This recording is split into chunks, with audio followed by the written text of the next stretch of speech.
నమస్కారం. ఆలోచన అమృతానికి స్వాగతం, సుస్వాగతం. గజ్వేల్ ఎమ్మెల్యే, మాజీ ముఖ్యమంత్రి కల్వకుంట్ల చంద్రశేఖరరావు గారి క్యాంప్ ఆఫీస్ మీద నిన్న కాక మొన్న మనకు కాంగ్రెస్ శ్రేణులు, ముఖ్యంగా కాంగ్రెస్ సిద్దిపేట జిల్లా అధ్యక్షురాలు ఆంక్షారెడ్డి ఆధ్వర్యంలో పెద్ద ఎత్తున దాడి జరిగి మాజీ సీఎం కేసీఆర్ గారి ఫోటోను తొలగించి ఆ స్థానంలో క్యాంప్ ఆఫీసులో రేవంత్ రెడ్డి ఇప్పటి ప్రస్తుత సీఎం ఫోటో పెట్టారు. ఇదంతా ఎట్లా ఉందంటే, నా ఉద్దేశం ఏంటంటే, ఇది ఎంతవరకు లీగల్, కరెక్ట్గా నిజంగా పెట్టానా వద్దా, ఇది మాట్లాడుకుందాం. రాజకీయాలు పక్కన పెడితే సీఎం క్యాంప్ ఆఫీస్ అనే కాన్సెప్ట్ ఎందుకు వచ్చింది, ఎట్లా వచ్చింది? ఇదే గజ్వేల్ నియోజకవర్గంలో గతంలో నేను గీతారెడ్డి గారు 89లో ఎమ్మెల్యే అయినప్పుడు, అంతకుముందు మా గజ్వేల్ ఎమ్మెల్యేలందరూ కూడా వాళ్ళు దొరలిందని పట్టణంలో కలిసేవాళ్ళు. ఏ పార్టీ ఎమ్మెల్యే ఎన్నికైతే ఆ పార్టీకి సంబంధించిన దొరలో పట్టేల్లో వాళ్ళు నియంత్రించేవాళ్ళు, లేకుంటే వాళ్ళని గెలిపించిన వారు లోకల్ లీడర్స్. ఎందుకంటే 1957 నుంచి 62 నుంచి పూర్తిగా ఎస్సీ నియోజకవర్గం గజ్వేల్. అంతకుముందు 52లోనే జనరల్, 57లో ఎస్సీ జనరల్ కలిపి ద్విసభ్య నియోజకవర్గం ఉండేది. 62 నుంచి 2009 వరకు కూడా 2004 ఎన్నికల వరకు అది ఎస్సీ నియోజకవర్గం కొనసాగింది. కనుక 2009 తర్వాత జనరల్ అయింది. కానీ 2009 కంటే ముందు చూసుకుంటే 1989లో ఎస్సీ నియోజకవర్గం ఉన్నప్పుడే గీతారెడ్డి గారు ఎమ్మెల్యేగా ఉండేవారు. అంతకుముందు ఎమ్మెల్యేలు అందరూ నేను చెప్పినట్టు సైదయ్య గారు 4 సార్లు, అల్లం సార్ గారు ఒకసారి, అంతకుముందు ఇట్లా వరుసగా చూసుకుంటే ఈ ఎమ్మెల్యేలు ఎవరు ఎన్నికైతే, తర్వాత సంజీవరావు, తర్వాత మనకు విజయరామారావు, ఎవరు ఎన్నికైనా తెలుగుదేశం నుంచి ఎన్నికైతే తెలుగుదేశం దొరల ఇళ్లను, లేకుంటే పటేల్ ఇళ్లను వచ్చేవాడు. అంటే వాళ్ళకంటూ ఆఫీస్ ఎక్కడా లేదు.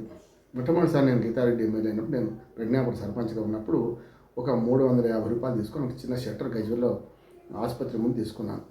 ఎందుకంటే ఎవరన్నా వస్తే మళ్ళీ గీతారెడ్డి కూడా తన నాయకుల ఇళ్లలో ఉండొద్దు, డైరెక్ట్ ప్రజలను కలవడానికి ఇష్టం లేకపోవచ్చు కదా, దొర ఇంటికో పటేల్ ఇంటికో పోవడానికి ఇష్టం లేకపోవచ్చు కదా.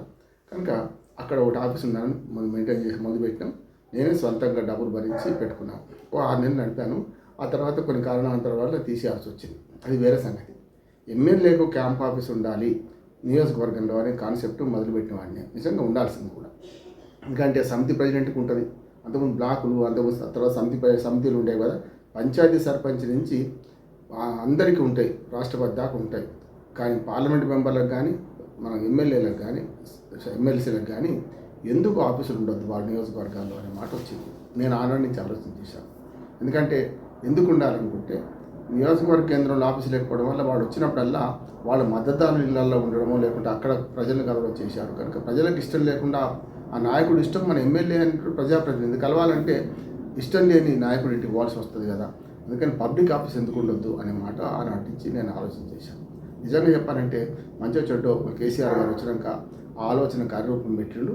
ఆనాడు మరి ఎమ్మెల్యేలకు ప్రతి దగ్గర క్యాంపస్లు ఉండాలని కోరుకున్నారు. ఎట్లాగూ రాష్ట్ర కేంద్రంలో కానీ, పార్లమెంట్ సభ్యుడైతే ఢిల్లీలో కానీ వాళ్ళకు వాళ్ళకు క్వార్టర్ కేటాయిస్తారు. కానీ నియోజకవర్గంలో వచ్చినప్పుడు పేద వాళ్ళు ఎవరైనా ఉంటే, ముఖ్యంగా దళితులు ఎమ్మెల్యే అయిన సందర్భంలో వాళ్ళ ఇల్లు సరిపోదు ఆ ఎమ్మెల్యేకి, వచ్చిపోయే వాళ్ళకు ఇవన్నీ సరిపోదు కదా. మరి అటువంటి అప్పుడు ఉండాలి కదా ప్రభుత్వం తరఫున. అంటే కేసీఆర్ గారు నిజంగా అటువంటి ఆలోచన చేసి 119 నియోజకవర్గాల్లో దాదాపు 100కి పైగా ఎమ్మెల్యే క్యాంప్ ఆఫీసులు కట్టించారు. మంచిది అంటున్నారు.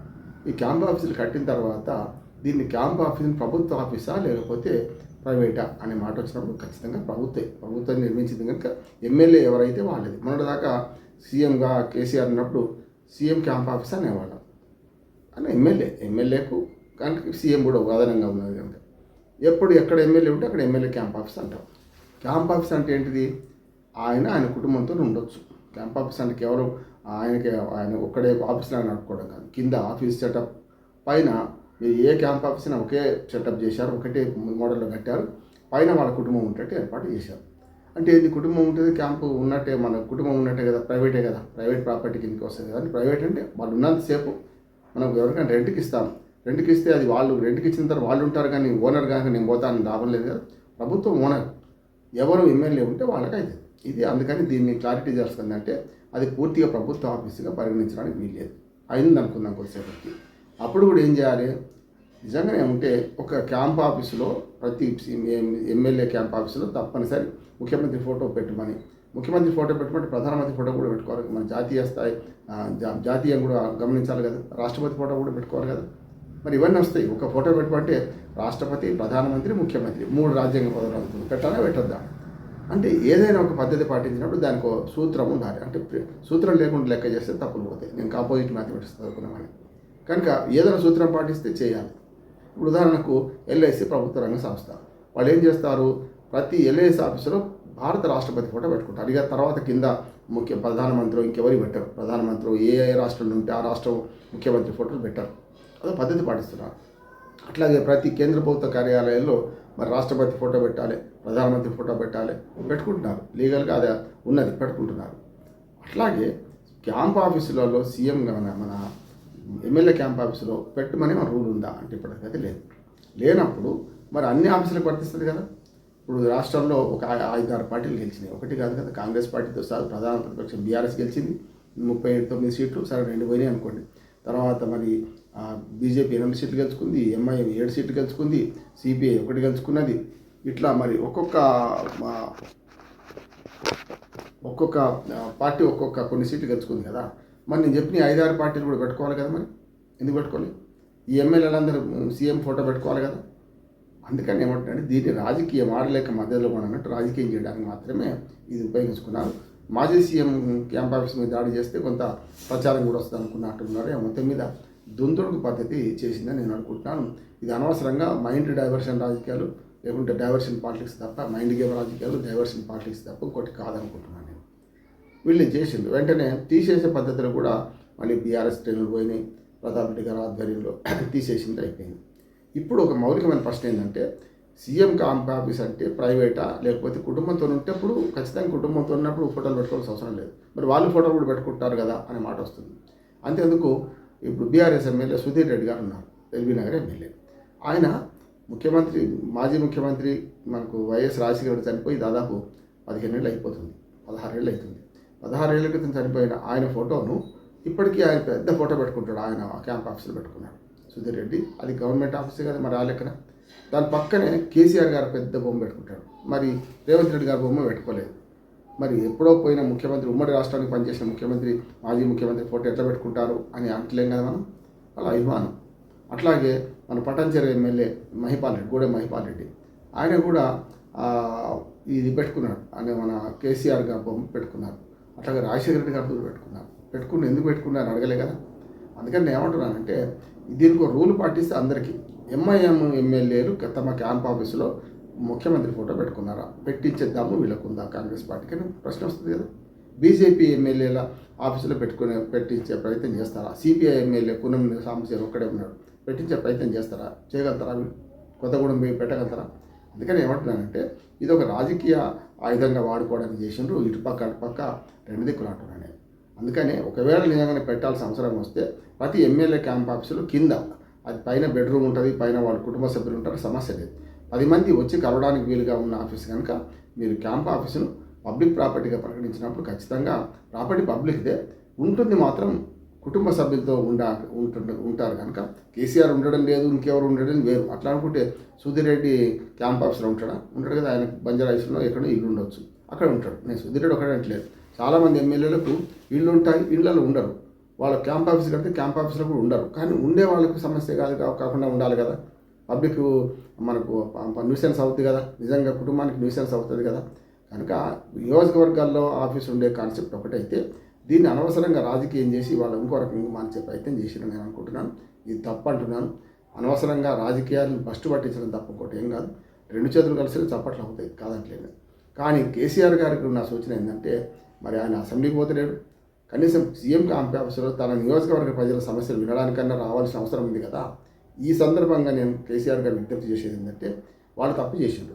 మీరు వచ్చి క్యాంప్ ఆఫీస్లో కూర్చోండి, వారానికి ఒక్కరోజు రండి, కనీసం నెలకు 4 రోజులు రండి. అందరూ వస్తారు, మీకు పలుకు కూడా విరుగుతుంది, మీ సమస్యలు విన్నవించుకుంటారు. నియోజకవర్గ ప్రజలను మరిచి 3 సార్లు గెలిపించింది, హ్యాట్రిక్ కొట్టిండే మీరు. 2014, 19, 18, 23లో కూడా గెలిపించిందే. మరి అటువంటి ప్రజల పట్ల కృతజ్ఞత ఉండాలి కదా, వాళ్ళ పట్ల ఆదరణ ఉండాలి కదా. మీ ఇంటికే రావాలంటే నేను నా ఎమ్మెల్యే కావచ్చు, నాకు ఇష్టం లేదు, నేను కేసీఆర్ ఇంటికి పోవడానికి ఇష్టం లేదు, కేసీఆర్కు వినతి పత్రం ఇవ్వాలి.